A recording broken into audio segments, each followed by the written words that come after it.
Our sister's question, how do we stir or motivate a person who has no interest in salvation? They're too much into the dunya. They're lost in the dunya. How do we stir them? Well, if their love is the dunya, then we try to talk to them about loss of the dunya. Since this is what they love the most, then talk to them about the loss of it all. You know, what if you were to die tomorrow? And all these things that you've been working for, accumulating everything, it's gone. Have you thought about that?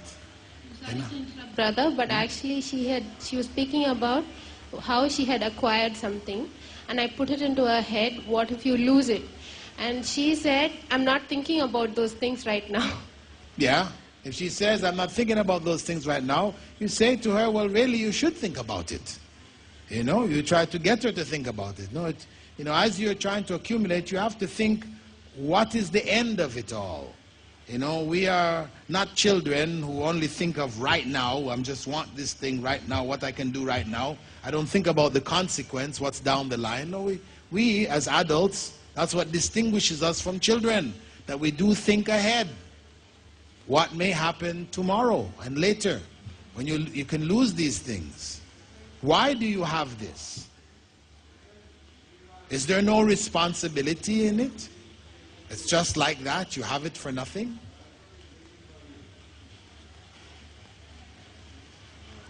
I work in Dubai. So, I would just, before that, I would just say, I would try to, for somebody like that, I would try to get to what? The purpose of life. You know? What is the purpose of life? In fact, when she was at home with me, I put a book of yours that was titled A Purpose of Life in the same room as she was when I was leaving her for some time, and she was reading my 3-year-old son's book when I came back on The Ugly Duckling. Yeah, because people don't want to think about the purpose of life. You understand? You know, it comes to their mind, but they put it aside, because to get into that, you know, it involves so much else. So it's easier just to carry on in your own way. You're not really thinking. You're filled up your time and your mind, your energies in just accumulating and enjoying. Purpose, purpose now.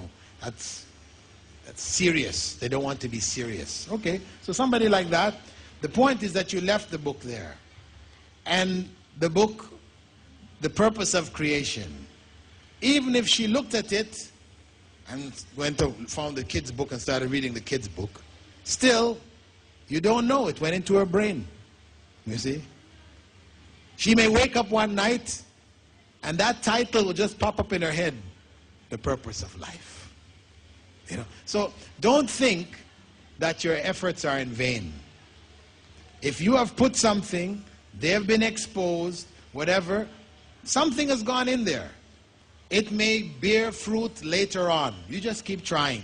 Okay, you gave the purpose of life there one time. Next time you're traveling with her in the car, for example, you have the tape called The Purpose of Life. Okay, turn that on. You know? Something like this, you know what I'm saying? You just keep trying. I mean, as long as the person is not closing the door totally, you can't get any, input, then you keep trying. And don't assume that your efforts are in vain. This leads to what? Despair. Huh? You give up hope. Just to tell you honestly, I gave dawah to my parents for 22 years before they accepted Islam. 22 years of da'wah before they accepted Islam. And if I were to go according to your experience there, I would have quit a long time ago. Way before that. So we don't give up. As long as the door is still open, people will still listen, they will still take from you things, you can still make some inroads, you keep trying. Yeah, but they're saying that, you never know when something will happen in that person's life which will cause them now to fall back on what you had been saying. Because that thing happens, they have nothing to solve their problems with. They don't have, so the only thing they can reach back is from the back of their minds, in their subconscious, whatever, these other things come up, what you've been saying to them all along, and then they start going down that road. So many, many cases. So the point is, don't despair, you just give the message and leave the rest to Allah subhanahu wa ta'ala. I have a Filipino office mate who always shows to other non-Muslim people the beheading of people in Iraq. And whenever I discuss to him, I try to find out why he is so against Islam. I found out that his uncle accepted Islam long time back. But whenever I ask him why his uncle accepted Islam, he just turns the topic. He doesn't want to talk about that. So I don't know how to start to him again. Well, the question is, when you ask him about why his uncle accepted Islam, is this in front of other people? That's the mistake, right? That's the mistake. You ask him by himself, where he doesn't feel that it's going to be an embarrassment for him, then he'll tell you. And then from that door, you try to work on him. Inshallah.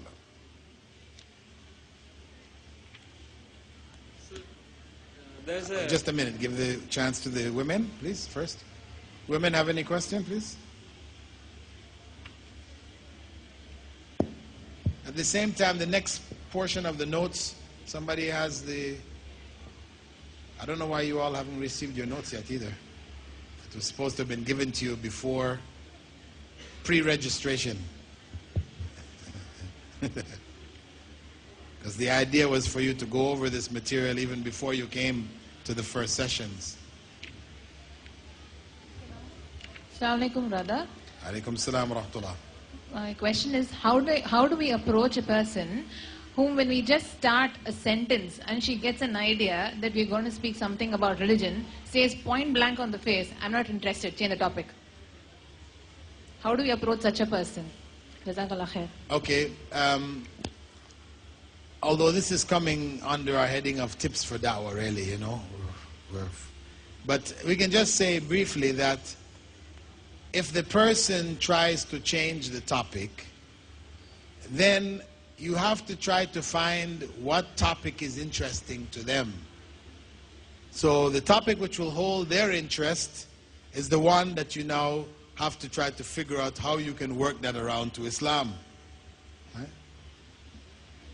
So rather than taking it from the preaching perspective, right? The preaching perspective meaning you have something you want to give them, and no, you try it from the teaching perspective.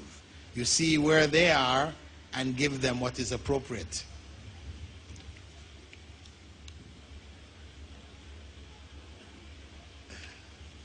The next section of the notes, somebody has this for me, please?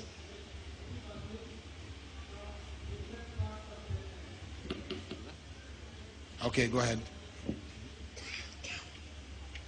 This is the question regarding, you told about madhab. We can, I mean, about? Madhab. Madhab. Yeah, madhab. In that you mentioned peer and all, you know. So I want to ask, some people are following the peer, Sufism. What they are telling, you know, this is nothing but what Prophet Sallallahu Alaihi Wasallam taught to us. Comment about this, and whether we have to, I mean, go in between them or whatever it may be. I don't know exactly. Well, if somebody claims this is what the Prophet ﷺ taught, then what is required of them is to bring the proof for their claim. That's what we ask them for. Okay, you're saying this is what the Prophet ﷺ taught, this is what you learn, then can you bring the evidence for this, please? You ask them to bring the evidence which supports that claim. Actually, they are having some kind of proof in their own books and all. We don't know about that. We couldn't understand even. What we could see, that it's completely away from the right path. That we cannot, the layman can understand easily. But still they claim this is the way. We don't disturb you and you don't disturb us. This is the conversation they come to conclusion in the conversation. And second thing also I will Okay, tell. but the point is still, Yeah. we have to deal with Islam according to the evidence. That's what you still have to ask them for. If they bring evidence, then you have to, and you cannot counter it, then you find a scholar who can counter it for you to get clarity. You know? Because that's the only foundation that you can have discussions on. You have to have some common grounds, or evidence from the Quran and from the Sunnah, from the actions of the Sahaba, how they understood it. Can you bring the evidence for this practice? You know, and what you will find is that 9 times out of 10, there is no evidence. You know, mostly it is just going on, my peer said, his peer said, he had a dream, you know, all these kind of things. But to say here it is said in the Quran, here it is said in the Hadith, hardly you will find that. So you use that as a means to bring those people who are promoting this to the reality of the foundation of the deen, that it is according to Quran and Sunnah. Is that what we're following or not? You know, so you try to educate them through this means of asking them in a nice way to bring the evidence for you. Tell them, I'm interested. That sounds very interesting. Could you bring the evidence for me for this, please?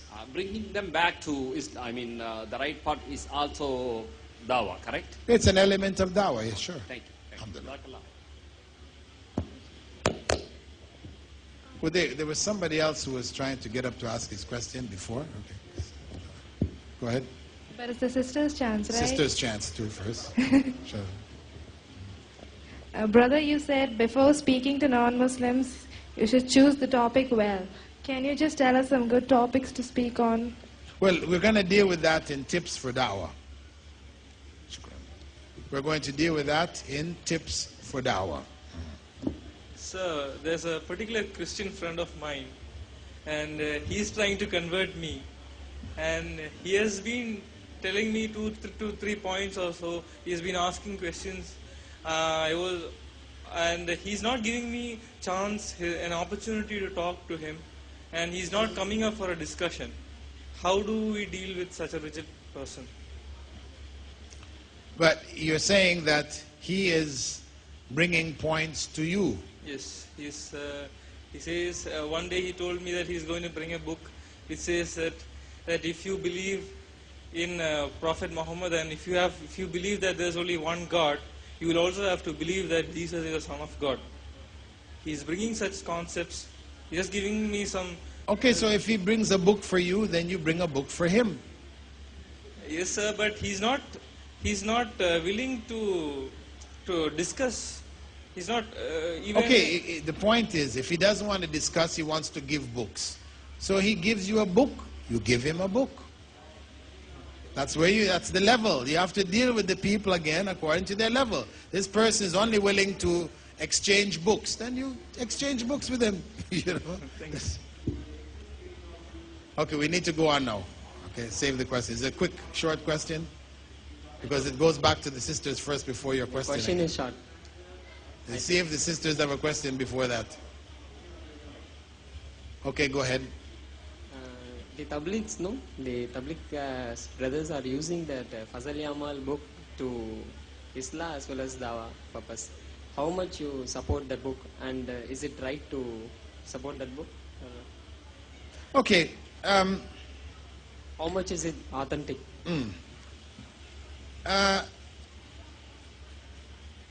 In general, in our da'wah, we try to focus on building and bringing people to the correct way, right? And to some degree, of course, that involves identifying what is incorrect, you know? But if we make criticism attacking the focus of our da'wah, for the most part, we will not be successful. Because when people feel they're under attack, their ears close up. They can't hear anymore. You know, they become defensive, right? So it is better to try to bring people around through other means, bringing them to Quran and Sunnah, through other means, just exposing them more. Because many times people are just not exposed to real knowledge. So whatever reached them and the people who brought it, how they treated them, this will have a big impact on them. Because to a large degree, the Jamaat, for example, Jamaat Tabligh, they do specialize in good character. Being humble to other people, trying to win them over through kindness and this kind of thing. They have become experts at it, So you may have the truth, You have come to understand that the correct way is the Quran and the Sunnah according to the Sahaba or the Salaf or whatever. You have this understanding. You're clear on it. But your attitude, how you deal with people is harsh, you're loud, you're rough, and you're gruff, and you find yourself all by yourself. People don't want to listen to you. So this is where we say that the character can win following where knowledge cannot. Knowledge alone, meaning, right? Of course, the best thing is character with correct knowledge. But character with false knowledge will defeat bad character with correct knowledge. So we have to be very, very careful of this. Very careful. So, as a fact, of course, the Fazaili A'mal book, we know it is filled with many weak hadiths. I'm sure I'm not saying something which you didn't know. You didn't come here to find out from me, is it filled with weak hadiths? You already know that.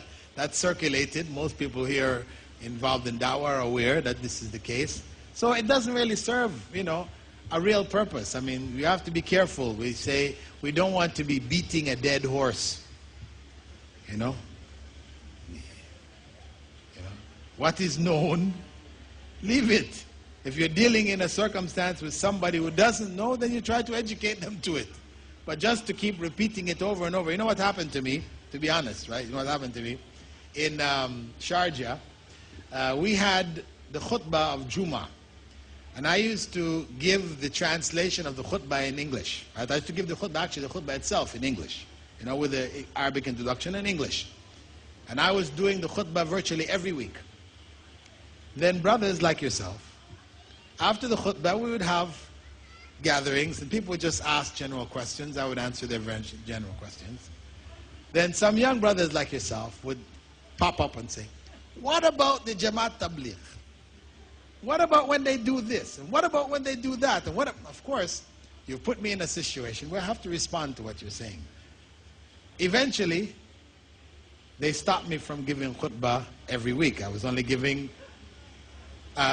twice a month. Then it became once a month. Then it was no more. Yeah? So what was better?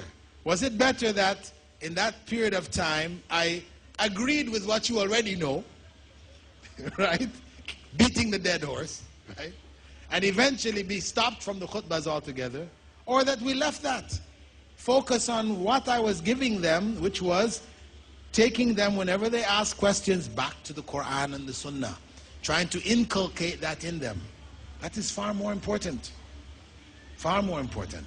So we have to be careful that in our enthusiasm, right, that we may not destroy something good simply just to prove to a few people that, yes, the Jamaat has some errors here or they have some errors. And of course, every Jamaat has errors. Even the Jamaat which is supposed to represent, for example, the Salaf, the way of the Salaf, the Ahl Hadith, Ahl Hadith, as far as I have observed Ahl Hadith in India here, it has become a madhab. It has become a madhab, when really the way of Ahl Hadith was no madhab. It was no madhab. But it has become understood to the masses of people as a madhab. And many of the people involved have taken the extreme position that if you follow a madhab, you are a deviant. They've gone to another extreme. So, there are errors in all of the groups. So if we're going to be about errors and pointing out errors, hey, better we focus on the truth, what is correct, present that. Right? In the back, okay, we can discuss the errors, try to correct them, etc. But in the front, just try to focus on correct, providing correct knowledge for people. It's very important in our dawah, how we approach it. And because some people, make it so that for you to associate with Jamaat al-Tabligh, this is not good. Because they have errors in their manhaj and so on. So to associate with them means now you are a deviant. You have people who say that. If you're seen shaking the hand of an ikhwani, he's gone, he's lost his way. He's misguided because he shook the hand of somebody associated with Jamaat. Ikhwan Muslimin. This is nonsense. This is nonsense. This was not the way of the early generation. This has become our way, unfortunately, because the real work of building community, we have left and just become focused on differences in academics and knowledge and argumentation, and we're just caught up in those things, and we have left the more fundamental problems that the community faces. And it's unfortunate. How to expose any group to true knowledge, to correct knowledge, how do we expose them to true knowledge? You use many of the same techniques we use for giving da'wah to non-Muslims. You get them as individuals, befriend them, introduce them to other circles, bring them into other lectures, let them hear other things, give them other books, other tapes. There's so much we can do to introduce them gradually to other knowledge. Anyway, so as I said, we can break here.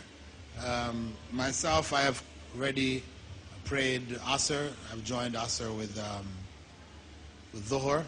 So if there's any of you who are travelers like myself, you want to sit back and chat until we start the next session. We'll start it at what time? 4:30. Right?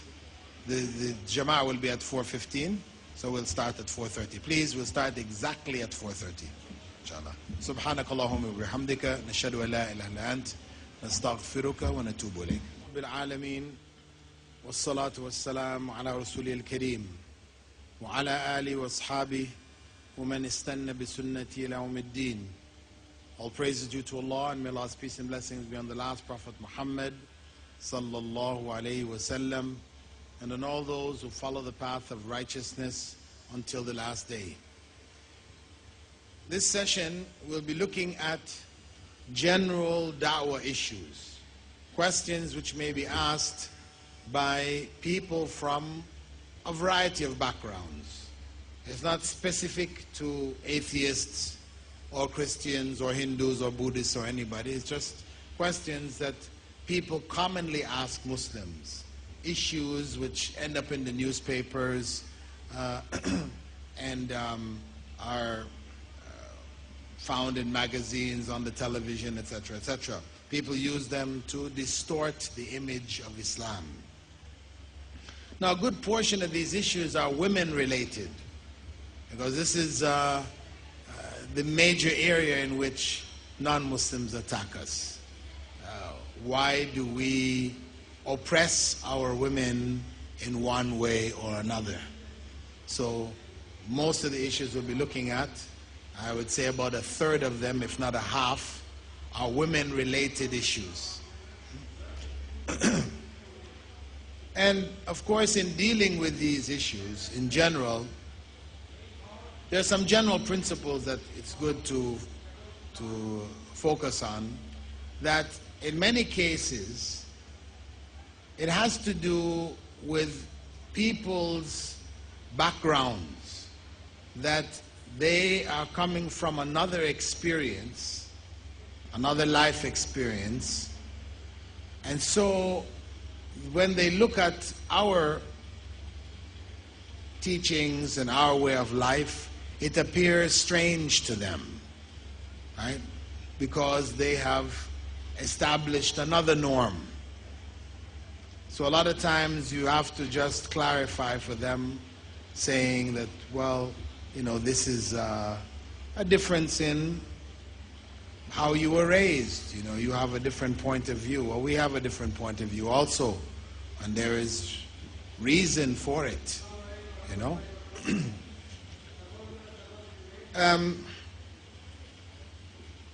And of course, I would say that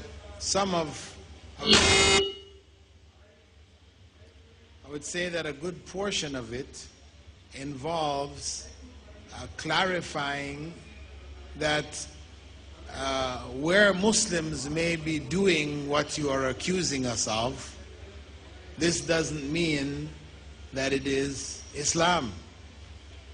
As a general principle, we can use the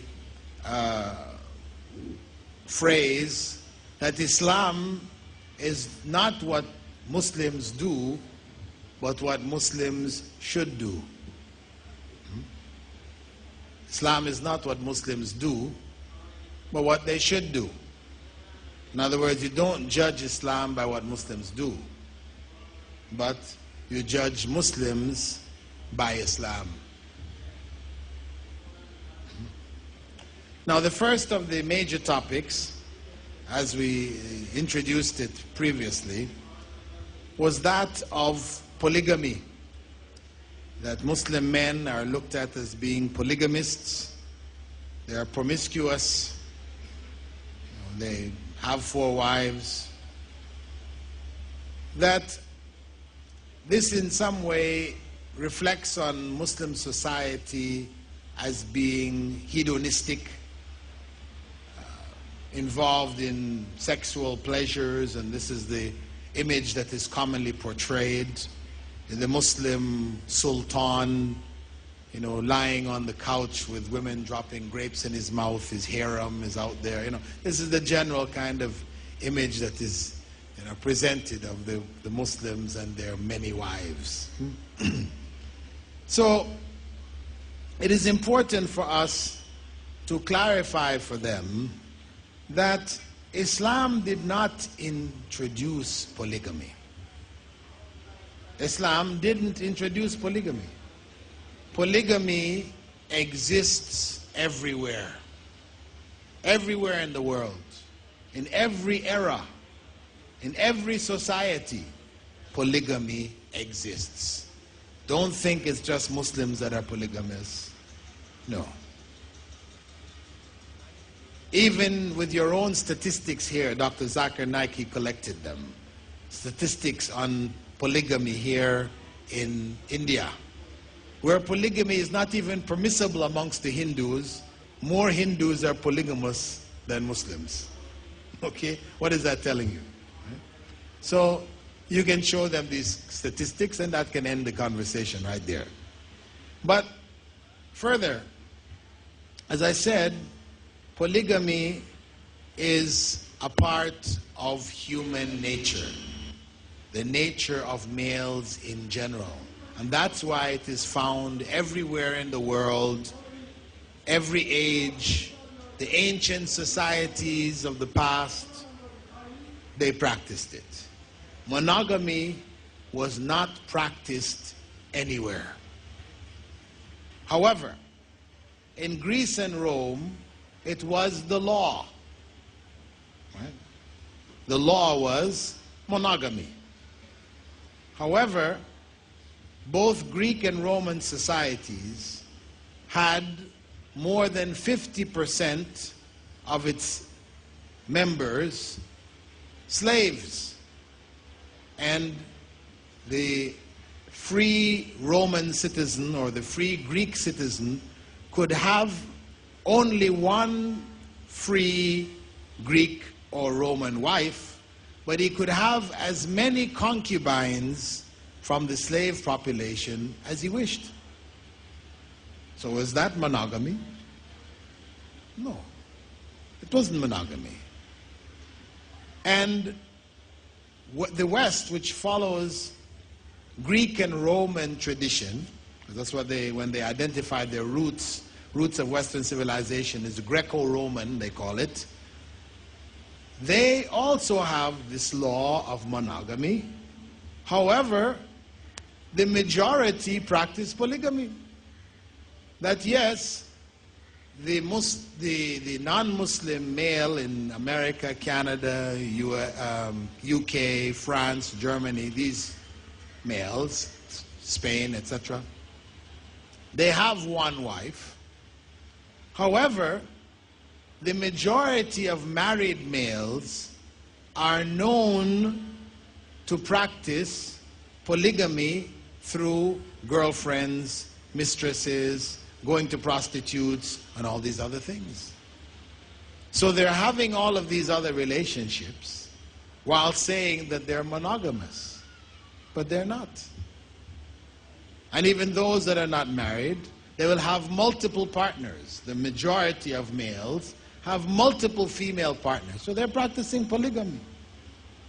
Just they're not married, so it's not legalized, or they're girlfriends that are not legally recognized, and so on and so forth. So there is no true monogamy going on. There is more true monogamy in the Muslim world than there is in the non-Muslim world. That is reality. I mean, it's not to say that Muslim men, there are not some who commit fornication, adultery, and these things.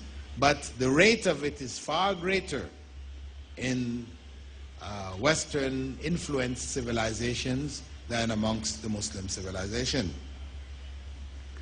And if we look at the monogamy and polygamy contention, one would have to say that logically, where a society says, if you have one wife and many mistresses, that is legally sanctioned, okay, it's good. But if you marry one of those mistresses, treat her honorably like your first wife, that is a crime called bigamy, for which you can be arrested, jailed for the crime of bigamy. That is illogical. That is illogical.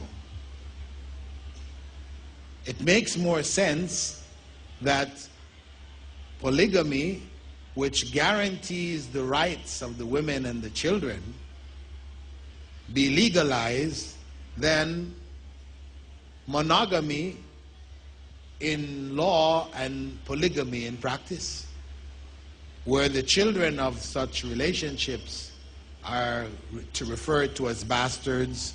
They don't have legal rights that they would have had were their mother's relationship legalized. That's logic. Furthermore, when Muslims say that polygamy protects the rights of women and children, people in the West would say, no way, no, it's oppressing women. How can you say it protects the rights of women and children? Well, look at it this way. If it is men who make the laws, and truly it is, the rulers of these countries of Western civilization, they're men. They make the laws. They make what is legal and what is illegal. Since they are polygamous by nature, we ask ourselves, why don't they legalize polygamy?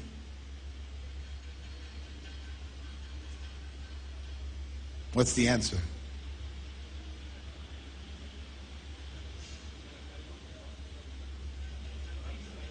Huh? Why not? They don't want the responsibility. It's responsibility. They want the fun, right? As they see it, it's fun having more than one relationship, but they don't want the responsibility of it. Because were it legalized, then it means they would have to look after their mistresses as they look after their wives. They have to provide homes for them, and clothing, and food, and all of these other things. The children they're responsible for, and their education, and lots of responsibility here. So that's not in their favor.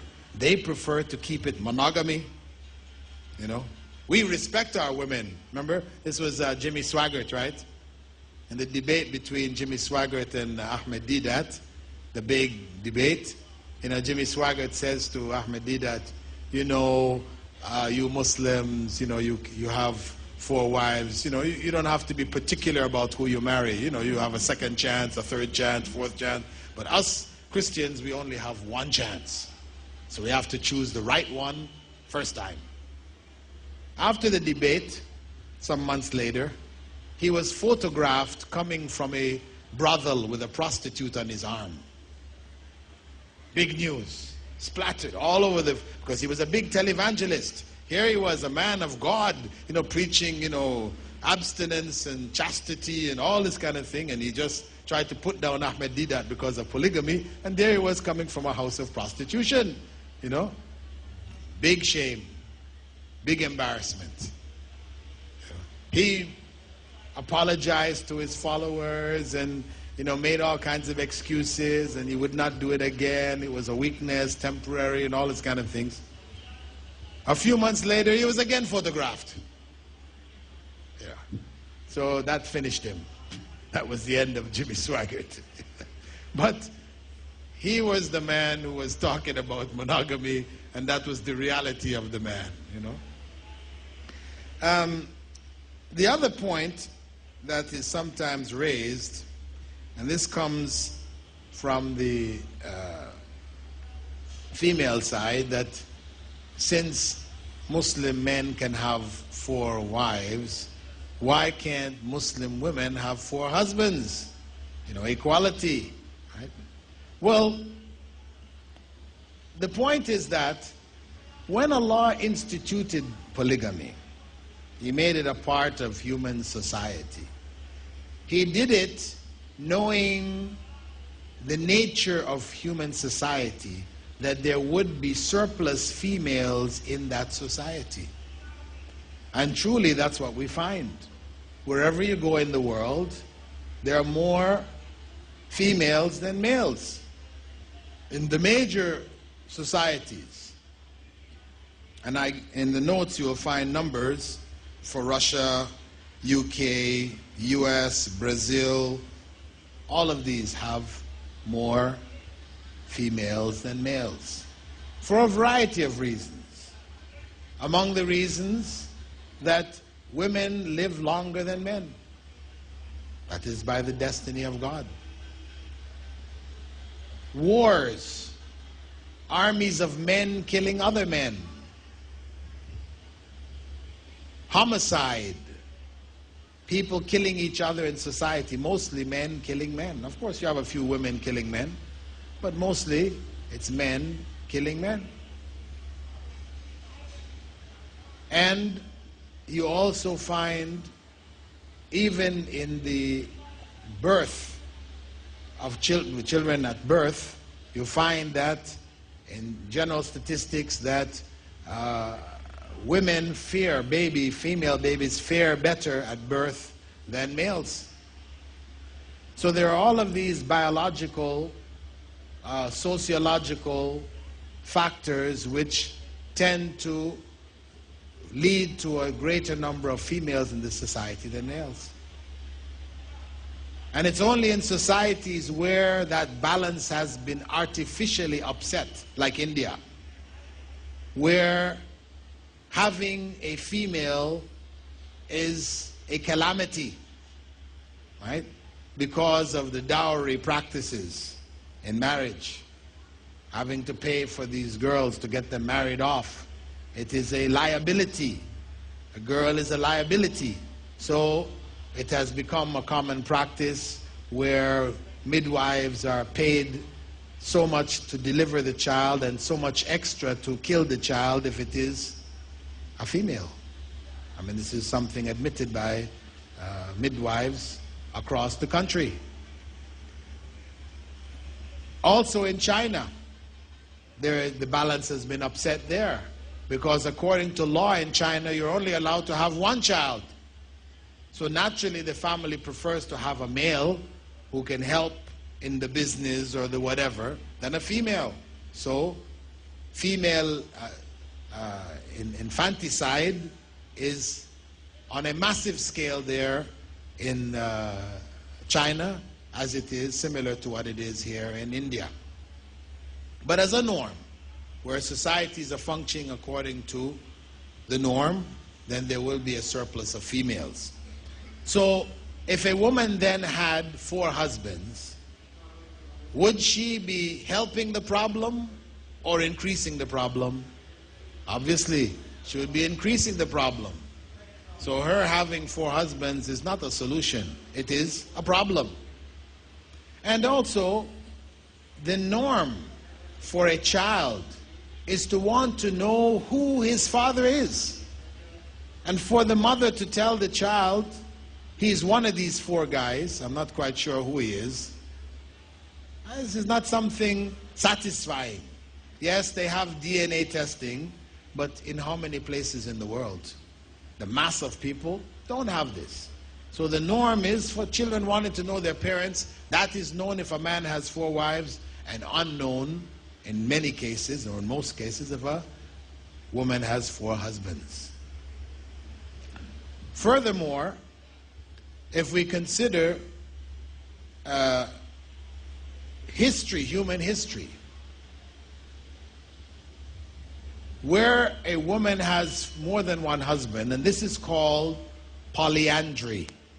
That's the correct name for it, polyandry. This is rare. You can hardly find a place on the face of the earth where it exists.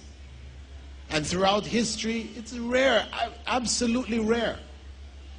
Human society has naturally avoided that situation because it is an abnormal and a rare situation. The only current place that I know of in which polyandry is practiced, does anybody know? Huh? Nepal. It's practiced in Nepal. I didn't know that. Anyway, I mean, as far as I know, you have evidence for that, or this is just, huh?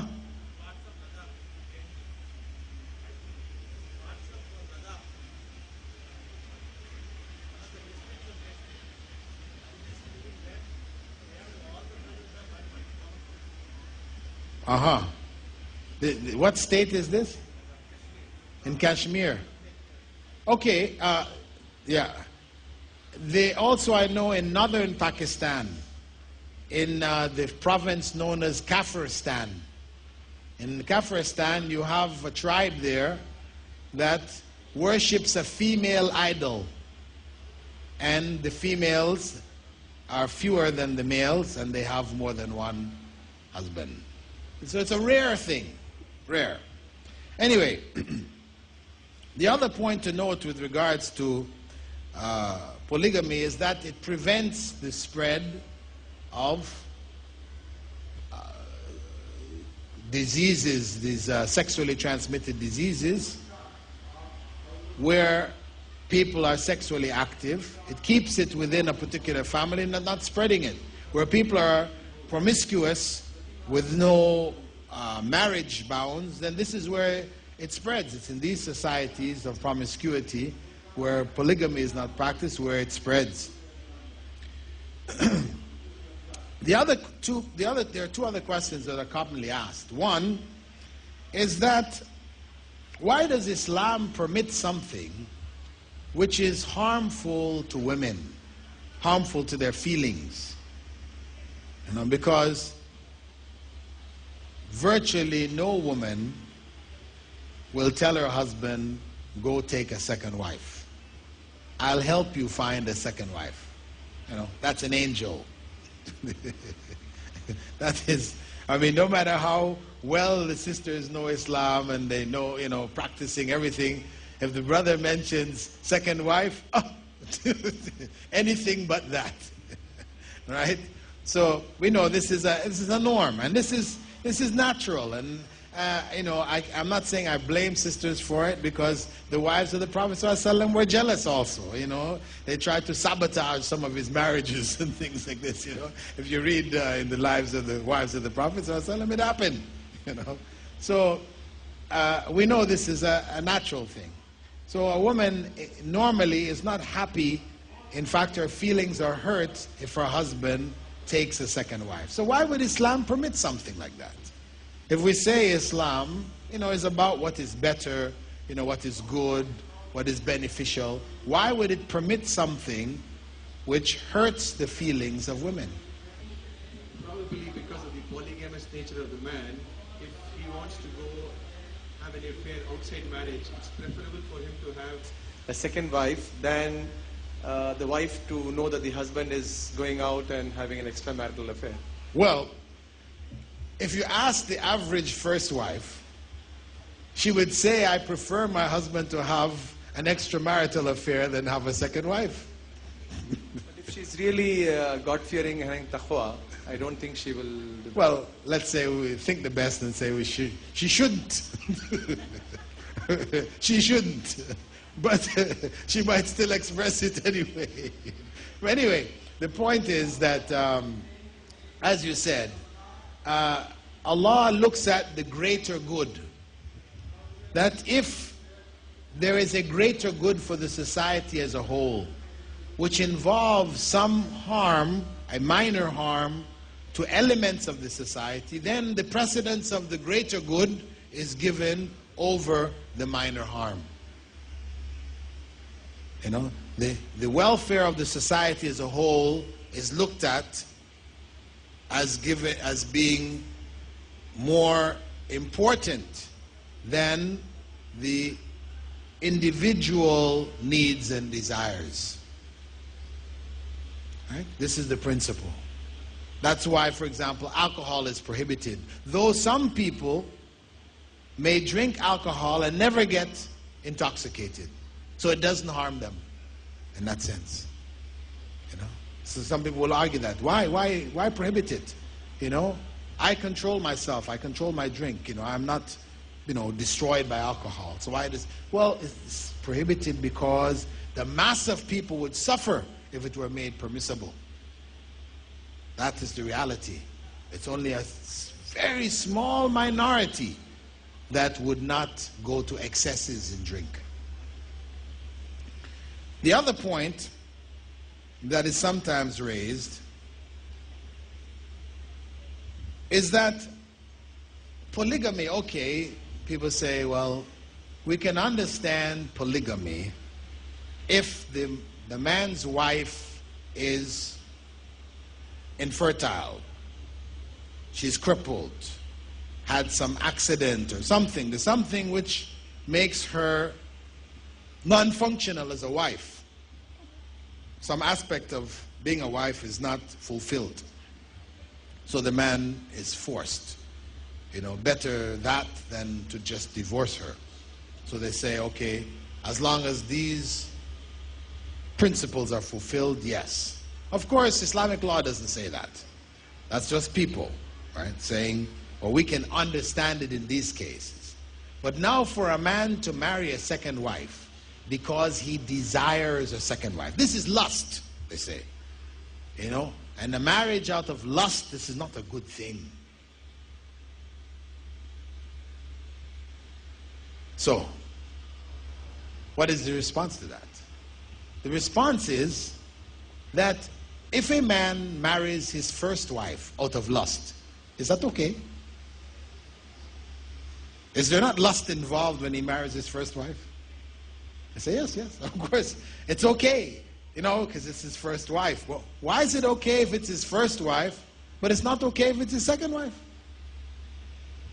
Because in Islam, we don't have marriage to the first wife, which is one kind of marriage, And then marriage to a second wife and third wife is another kind of marriage. We just have one thing, marriage.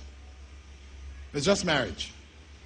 So what is acceptable for a first wife should also be acceptable for a second wife. Only Islam has conditions that the man must maintain or be able to maintain the second wife. To do so, he should have the means, the economic means, the psychological means, the emotional means to be able to deal with it. If he doesn't, if he knows himself to be weak, etc., then it's not permissible for him. So there is a criterion here. So, in general, we point out to non-Muslims when they raise the issue of polygamy that Muslims didn't invent it. And in fact, if you go around the Muslim world, only about 10 to 15% maximum practice polygamy. Only about 10 to 15%. Even in the countries that you think, well, they've got a lot of money, Saudi Arabia, Kuwait, these countries, you'd think everybody must have second wives there. No. It's rare. 10 to 15%. Because having a second wife, though people look at it, men in particular, look at it as something, utopian. Oh, how wonderful it would be to have a second wife. They don't realize that when you marry a first wife, now, things are not always rosy, right?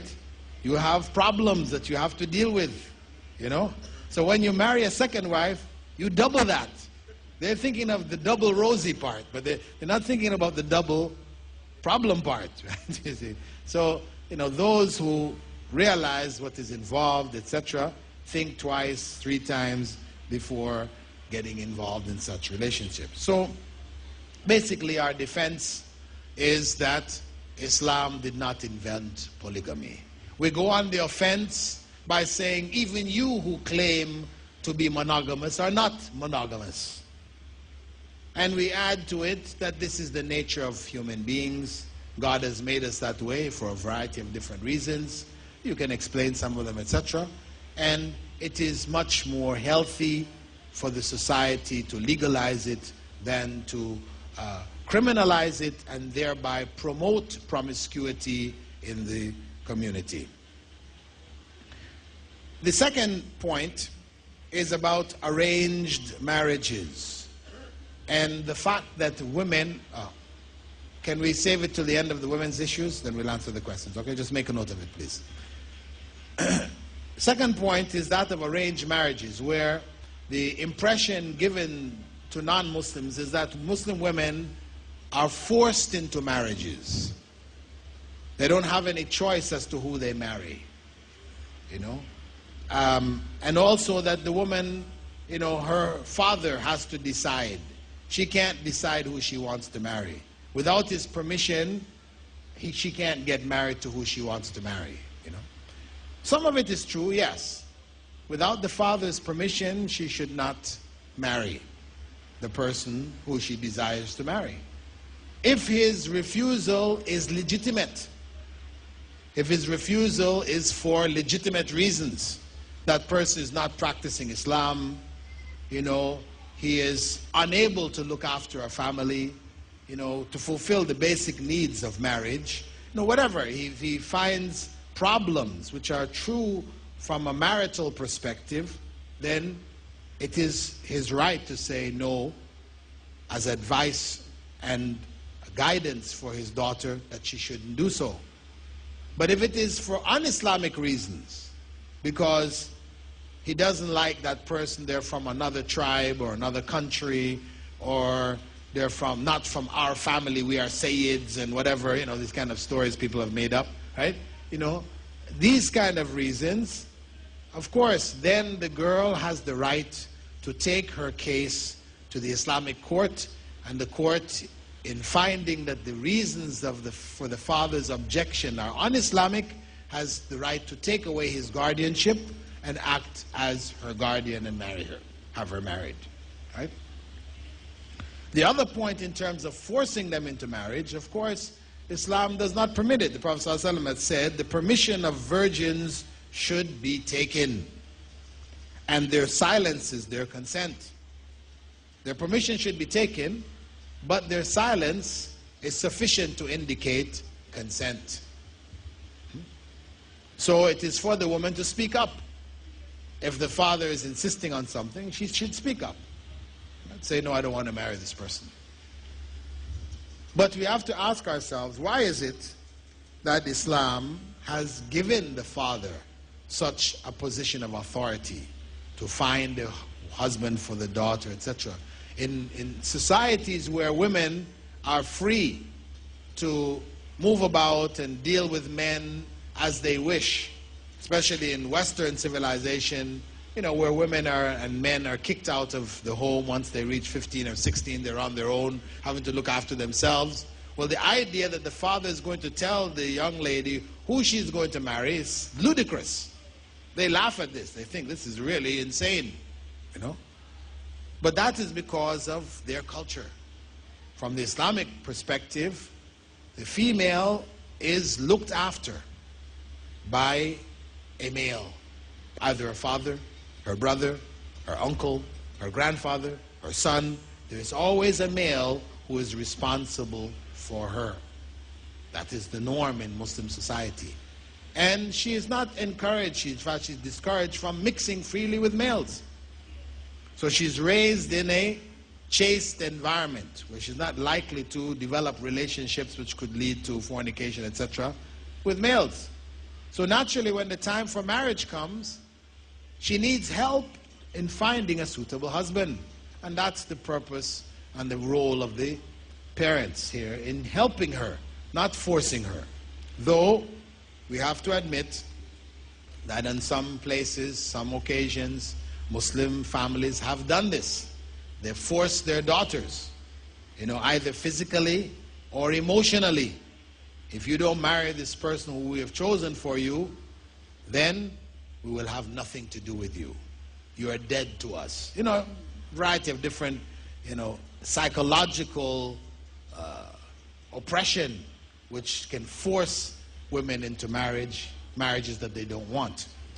And we know in the West, especially in England, where there have been a number of cases.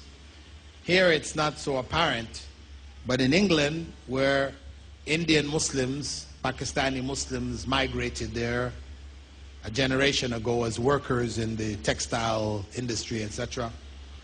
That first generation that went there felt that it was their duty to bring their other relatives over. You made it to England. England is known as the land of milk and honey, where if you don't work, they give you money. You know, who ever heard of that, right? A land where you don't have to work and they will give you money, the dole, to keep you going. You know, so it is like a paradise on earth. So many Muslims, in ignorance, went running there, you know, for a piece of that pie. So, of course, once you got there, you got citizenship. Then it was your responsibility to bring your brother's family, your sister's family. So what was the best way? Marry your daughter to them. So that first generation that went and took daughters who were born here and raised here, they told them, listen, now it's time to marry your cousin. The daughters said, okay, no problem.